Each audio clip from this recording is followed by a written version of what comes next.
So Peter, one of my favorite quotes is, "There is no life without water because water is needed to make coffee." And as an avid coffee drinker, I relate to that. But water is also needed to make and do a lot of other things.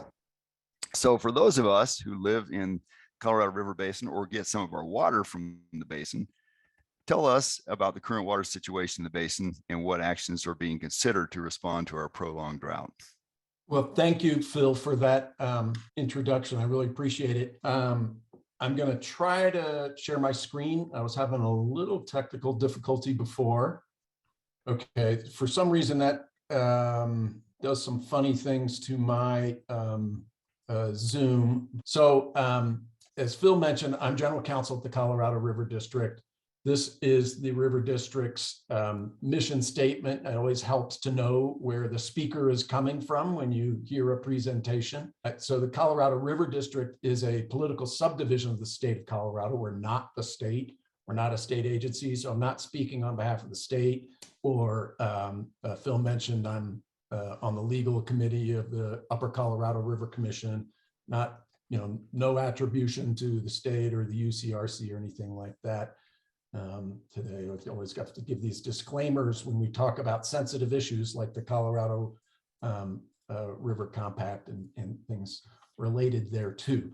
This little map that we see is the River District's boundaries within Western Colorado. We cover not only the main stem of the Colorado River within the state, but the White River, the Yampa River, and to the south, the Gunnison River Basin. Pretty much everything west of the Continental Divide except the southwestern corner of the state.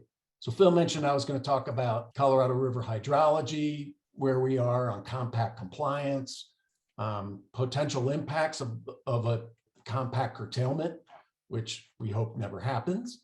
But what those impacts might be on West Slope and Front Range irrigators and water users, current status of the Upper Basin's Drought Contingency Plan, and with an element thereof, which is the Drought Response Operations Agreement, what we call the DROA, which is releases from the Upper Basin reservoirs, to try to maintain lake levels in Lake Powell. With any discussion regarding the Colorado River and the Big River and compact issues, we talk a little bit about where we are, just the sort of the nuts and bolts of the compact. The 1922 Colorado River Compact, of course, it is 100 years old this year, divided the basin into two basins, an upper basin and a lower basin, with 4 upper division states, Colorado, Wyoming, Utah, New Mexico, and 3 lower division states, California, Arizona, and New Mexico. So this is an outline of the basin itself. What's interesting is some of the states that are upper division states, like Utah, for example, have portions of the state that are tributary to the lower basin.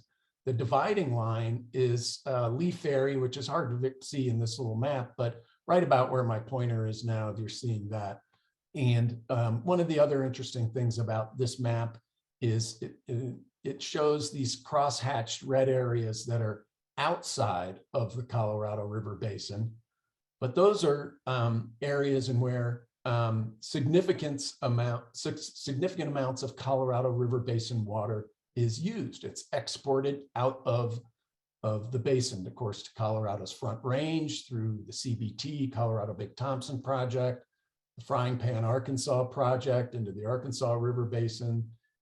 Denver has significant trans-mountain diversion projects.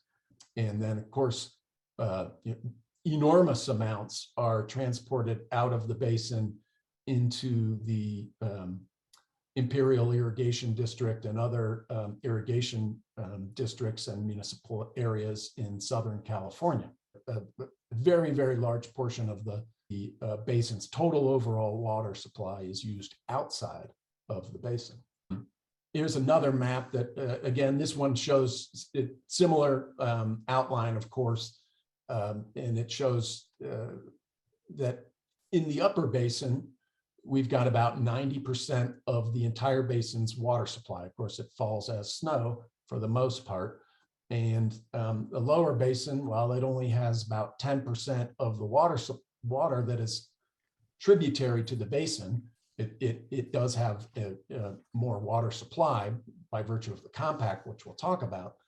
But it has 90% of the people. So it's kind of a parallel to the situation we have in Colorado. Most folks have probably heard of what we used to call the 80-20 rule. It's now more the 85-15 rule, where 80% of the water in Colorado falls on the west slope, but we only have 20% of the people. 80% of the people in Colorado on the Front Range, and 20% of the water supply, or the native tributary water. Okay, so I'm going to run through this pretty quickly without going into too much detail, the nuts and bolts of the compact. The compact allocated 7.5 million acre feet to each basin, 7.5 to the upper, 7.5 to the lower, and an additional 1 million acre feet was allocated to the lower basin, which was commonly understood to cover the Gila River. That's a nuance we probably don't need to cover in too much detail right now. There is 1.5 million acre feet allocated to Mexico. Now, when the compact was signed in 1922, there was no treaty with Mexico, but they knew that they might be. And so they allotted for that in the compact and basically said, hey, if we ever enter into a treaty with Mexico and we have to deliver water to Mexico, half of the obligation comes from the upper basin, half of the obligation comes from the lower basin. Well, of course, in 1944, there was a treaty entered with Mexico. It allocated both the Colorado River and the Rio Grande River.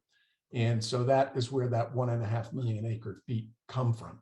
So you get a total there of, on paper at least, 17.5 million acre feet allocated. So that's just sort of for the lawyers, that's where those numbers come from. So what we often hear about is that the upper basin has a delivery obligation to the lower basin. In my mind, and I think many of my compatriots in the upper basin share this point of view, that's a misnomer. The term delivery obligation is not accurate. And in fact, what we have is a non-depletion obligation. The obligation in the compact under Article 3D is that the upper basin will not, through the activities of man, cause the flow at the dividing line, which is at Lee Ferry, to be depleted below 75 million acre feet over every 10 years. Average of 7.5 million acre feet, 10 years, 75 million acre feet. But we often use the frame delivery obligation because it runs off the lips a little bit easier than non-depletion obligation does. But it is an important distinction, especially as we get into these times of significant drought in the basin and tensions get heightened. Another key compact term is this Article 8, which says in shorthand, present perfected rights are unimpaired. The way we interpret that in the upper basin is that pre-compact rights are exempt from any potential curtailment under the compact if at such time in the future the upper basin were to be in violation of that non-depletion obligation. That would mean that even if less than 75 million acre feet over every 10 years hit Lee Ferry, that pre-compact rights couldn't be curtailed. Some people might disagree with that interpretation, but I think if you're in the upper basin, that's what you got to hold pretty firm to. So the other thing though is, well, you've got this 75 million acre feet over 10, but you also have this delivery obligation as a country to the Republic of Mexico of 1.5 million acre feet. And the compact says if there's a deficiency in delivering that, half of it comes from the upper basin, half of it comes from the lower basin. This is one of the most controversial and disputed provisions of the law of the river, we call it. And so, because the question becomes, well, is the obligation on the upper basin 75 million acre feet over 10, or is it 82.5 million acre feet over 10? Is it, in other words, 7.5 million acre feet 1 year, and that's our only obligation, or is it 7.5 million acre feet plus half of 1.5 million acre feet, 750,000 acre feet, 8.25 over every 10 years? Highly disputed issue, and sometimes we like to say nobody will ever really know the answer to that question until the Supreme Court tells us. But if you're a water planner, if you rely on water for your irrigation of your ranch or your crops, when you look at these numbers, are you thinking, well, the Upper Basin's compact risk is based on 75, or is it based on 82.5? And so if you're looking at it from a conservative point of view, you might say, well, I don't want to make any plans based on 75 if in fact it's 82.5 and I get curtailed sooner than I thought. But again, nobody's going to know the answer to that question until the Supreme Court tells us. Okay, so we know 17.5 million acre feet has been allocated on paper. Well, that's all well and good, but what does Mother Nature provide? These are flows, average flows at Lee Ferry over a period of time. Now, of course, there is some contribution to the basin downstream of Lee Ferry, but it isn't very much. And so if you look at the long-term average here, you got 1906 to 1999, 15.23 million acre feet. And you can see over time, as we go through the years, that these periods, these average periods, are getting drier and drier. You've got a very dry period here, 2000 to 2004, where the annual average was 9.45 million acre feet, and a 22 year period here at the right side of this graph that shows 12.37 million acre feet average annual water supply, native flow, if you call it, at Lee Ferry. Well, herein lies the problem, right? 17.5 million acre feet allocated on paper, 12.37 million acre feet average annual over the last 20 some years. It's hard to run a river when you have that reality you're facing. By the way, this slide should be credited to Eric Kuhn. Many of you know Eric. He was the former general manager of the River District and still has his hand in those matters, and I wasn't able to get his name up here. So remember, we talked about that 10-year running average. This graph sort of shows the Lee Ferry flows over the last number of years, and has the progressive, the red line at the top is the progressive 10-year volume at Lee Ferry.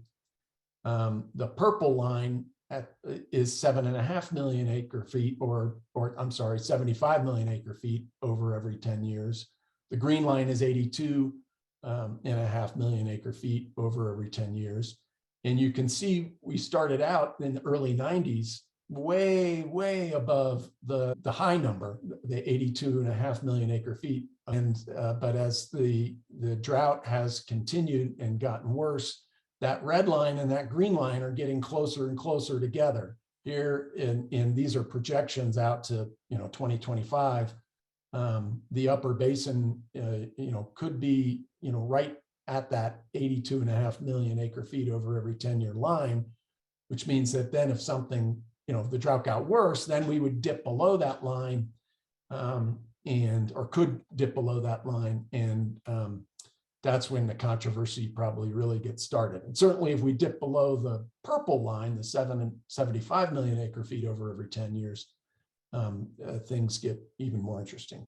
This little slide shows the main storage facilities in the basin. Of course, you have Lake Mead, which is formed by Boulder Canyon Dam, Hoover Dam, I'm sorry, and its content. This is as of November of last year, and Lake Powell, which is the other main storage vessel, Each of those holds about 25 to 26 million acre feet total. You can see they're well below that at this time. The other three reservoirs are what we call the upper units of the Colorado River Storage Project Act, which was a 1956 act that authorized the construction of the 4 Upper Basin reservoirs: Lake Powell, Fleming Gorge, Blue Mesa, which is in Colorado, of course, and Navajo. Of particular interest within Colorado is Blue Mesa. You can see as of November of last year, it's 25% full, which is it was not good. We're going to talk more about these reservoirs a little bit later in the presentation when we talk about the Drought Reservoir Operations Agreement and the releases that were made last year and anticipated this year. This is an updated slide showing the same reservoirs. You can see they've changed very slightly, but not much. And it also shows the projected inflow forecast, and again, not looking very good. This is snow water equivalent. These are the snow tell sites. The scientists call this SWE. It's kind of a funny term, but snow water equivalent as of February 7 all looked, not bad, pretty decent, really. But a lot of that was attributable to significant snow in late December and the very beginning of January. And then the faucet just got turned off until hopefully this storm that we're having right now. I don't know about other folks, but it's coming down pretty good here in Glenwood Springs. So, fingers crossed. And if you look at this slide, you can see the black or the green line that, shows the bell curve. That's the average snow water equivalent in the basin. And if you look at in the Upper Colorado, at least, and if you look at the black line, that's this year. Started out pretty bad, but then it shot up, here in December. And there you can see when the faucet got turned off, sort of right at the beginning of January, where the line just goes pretty much directly horizontal. If you extend it out this time a little bit, it'd probably be below the green line. Hopefully after this storm, it'll be back above the green line. But if it continues on that horizontal track, obviously that would not be good. We really had a really significant dry period. So the Bureau of Reclamation does these forecasts to determine, based on the snow and all sorts of water forecasts and where Lake Powell is going to be. Now, the content of Lake Powell is, not a compact obligation. So there's no sort of, from a compact curtailment perspective, there's no legal relationship to compact compliance based on water levels at Lake Powell. But certainly it's the Upper Basin's biggest battery, if you will, the biggest storage facility that we rely on to help meet those compact flows at Lee Ferry. And there are certain levels at Lake Powell that have effectively been used as sort of a proxy, if you will, as to the risk of compact curtailment. And they just so happen to, generally coincide with some critical elevation levels at Lake Powell as well. Elevation 3490, which is that cross the hatched line that you see at the bottom of the graph that goes straight across, is the minimum power pool. Below that, they can't get water in through the turbines, or at least not a full head, and they can't generate power at Lake Powell. But the next line up, sort of black hatch, a bold line, is the 3525, which is the elevation at which Reclamation starts to get nervous about generating power, because they're not sure they can operate the turbines without getting some cavitation, and they lose efficiency as well because the head's not as strong. So that has been a kind of a key elevation in Colorado River operations. And the goal is to try to keep Lake Powell above elevation 3525, at least under current operational guidelines. So here with reclamation study, and this is sort of a simplified chart, but you can see the top bluish hatch or black bluish hatch line would be sort of their maximum probable forecast. You know, if we got just oodles of snow, they would forecast that the reservoir would end somewhere in this elevation range. Well, that would be nice if it did. All right, the most probable is the green line. And you can see in the green line, if you go out to about March or April of 2023, the reservoir dips pretty well below that 3525 level. It doesn't get down to minimum power, but it does go below 3525, and that's not good. We don't like that.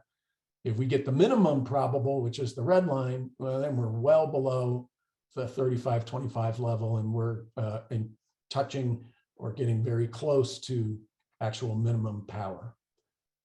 And so we are trying to do as a basin what we can do to avoid that. Mostly we have to hope for more snow. This is similar forecast for Lake Mead. And basically what this shows is that even under the maximum probable, Lake Mead is still going to be in a shortage situation where it's the water users in the lower basin are taking mandatory shortages pursuant to operating criteria that was established in 2007 and more recently under the 2019 Drought Contingency Plan. So what does that all have to say about what, you know, in Colorado? Well, and why is it relevant to water users throughout the state? You know, maybe you know, your water is you know, has a very senior right in the South Platte or the Arkansas Basin, and you're not dependent upon Trans Mountain water. And so you know, maybe it's not all that relevant directly to your operations, but likely maybe your neighbors do, or you rely on supplemental water to finish crops, etc., or the you know, the cattle get delivered to you know, a finishing operation on the Front Range, you know, are being shipped from the West Slope, and they depend upon Colorado River water.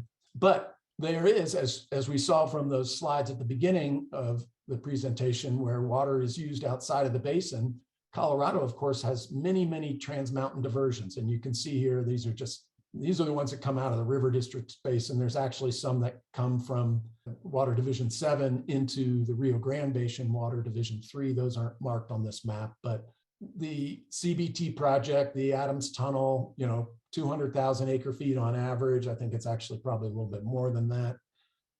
Windy Gap project, the Frying Pan, Arkansas project, lots of Trans Mountain water. And by the way, most of that Trans Mountain water, the vast majority of it, has priority that is after the compact. It's post-compact water. So it really does affect almost all water users in the state, because if they don't rely, if you don't rely yourself on Colorado River water, maybe your neighbor does. So what happens if we had a compact deficit? Well, you know, if there's a compact deficit, if there's litigation, again, you know, we're unlikely to say voluntarily in Colorado, we're just going to turn off the, you know, the faucet and or we're going to, you know, open the spigot and just deliver, you know, everything that the lower basin says it's entitled to. There are many unanswered legal questions in which we have valid legal positions in the upper basin. But if we did face a compact curtailment, you know, it could result in involuntary curtailment of water uses in the Colorado River Basin. Well, you know, a lot of folks will say, well, big whoop, you know, we get called out every year by the priority system. And so that might be one way in which a curtailment is administered in Colorado by strict priority, but it becomes difficult to do when, you know, the priority of one water right in, for example, the Yampa River Basin, you know, doesn't match up exactly with the priority of a water right in the Gunnison River Basin, even if the Yampa River Basin water right was appropriated much earlier, let's say 1890, but was adjudicated in 1940, it could get curtailed, even though the water right in the Gunnison Basin was appropriated in 1910, but adjudicated in 1930. So how do you juggle that within the state? It's hard enough within a single water basin if there's a call by a senior water right in the South Platte Basin. The state goes out there and they administer water rights in accordance with the priority, but it's all those water rights that were adjudicated in the same basin. Here you've got adjudications in different water basins that happened in different years, and it really creates a pickle for potential administration. Currently, the state does not have Colorado compact curtailment rules, so we don't really know how it would be administered. It could be, straight priority, or it could be based on post-compact use, a basin's percentage of post-compact use. Well, why would you do that? Well, if you remember back to the slides about the compact, pre-compact water is protected. It's exempt from administration. So if you get into trouble as a state, as an upper basin, on a compact curtailment basis, the reason you're in trouble is because of your development of post-compact water. And so one potential way to administer that is to say, well, how much does each basin use of the state's total post-compact water? What do we have, and what are the numbers generally that we're dealing with? On average, and these are average numbers, people will quibble about these numbers quite a bit, but this just gives you kind of a general sense of the volume of water that you're talking about. Colorado, on average, uses about 2.5 million acre feet of consumptively uses of Colorado River Basin water.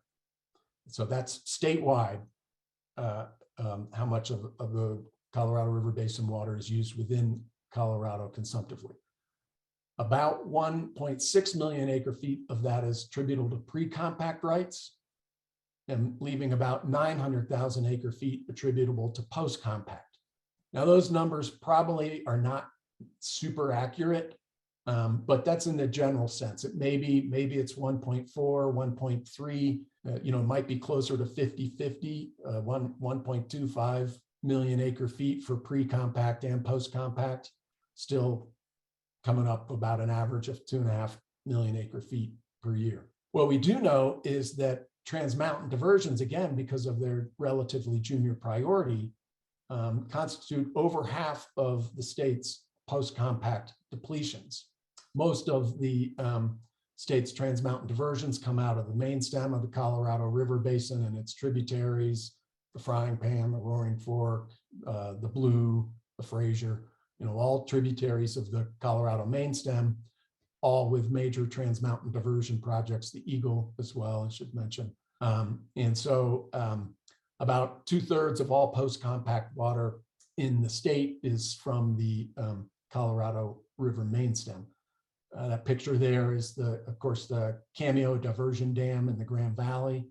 That diverts, if not entirely, almost entirely pre-compact water to the Grand Valley Project and Orchard Mesa Irrigation District down in right down there in DeBeck Canyon, and delivers it through the Grand Valley Project Canal. So when we talked about how to allocate the risk of a curtailment, the differences are quite significant by basin if you allocated it based on priority, strictly administrative dates, or if you looked to pro rata based on post-compact depletions. So given all these risks, and I mentioned this previously, the entire basin came up with a drought contingency plan. We're not going to talk too much about the lower basin's drought contingency plan, but we'll talk briefly about the Upper Basin's Drought Contingency Plan, which has 3 components. One is continued cloud seeding and phreatophyte control. We do that today. How much water that actually produces, some folks quibble about that as well. You cut down Russian olive, in favor of native plants. Well, the native plants are still going to, cottonwoods are still going to take up some water as well. Maybe not as much as the invasive phreatophytes. Cloud seeding, well documented to increase snowfall where it is done. Some folks call it cloud wrangling or snow stealing, because I believe it takes snow from that was headed one area and makes it drop before it gets there. So whether it actually increases the overall precipitation basin wide is maybe still up for some debate. Some folks strongly believe it does. So anyway, that's point one of the Upper Basin's components. The other is what we talked about briefly, the drought operation of Colorado River Storage Project storage facilities. So the Upper Basin, or the upper units of those CRISP facilities, Fleming Gorge Reservoir, the Aspinall unit / Blue Mesa Reservoir in Colorado, and Navajo Reservoir. So those reservoirs were constructed for the primary purpose of helping the Upper Basin satisfy its compact obligation and develop its compact entitlement without having to curtail. So that's their function, is to release water, to get it down to Lake Powell to help us meet our compact obligations. And so the DROA, what we call the Drought Reservoir Operations Agreement, the DROA basically was an agreement of part of the DCP, part of the 2019 DCP, that said, well, when Lake Powell there's a risk that Lake Powell might go below that 35-25 elevation level that we talked about previously, we're going to release water from these Upper Basin units. And in fact, Reclamation did that last summer and fall. And it was a little bit controversial. We'll talk about that in a minute. The other component of the Upper Basin DCP is the exploration of a voluntary and compensated demand management program, which would allow the storage of up to 500,000 acre feet of Upper Basin conserved consumptive use water in a separate account at likely Lake Powell, so that it would effectively be invisible to our other obligations, and we could use it to help prop up Lake Powell and help meet our compact, ensure our compact obligations were satisfied. What is demand management? Demand management's really just, excuse me, a fancy term for taking water, conserving water to take water that's historically consumptively used out of production. Some might call it dry up, even if it's temporary. You're taking water off the land, for example, and sending that water downstream to a storage account in Lake Powell.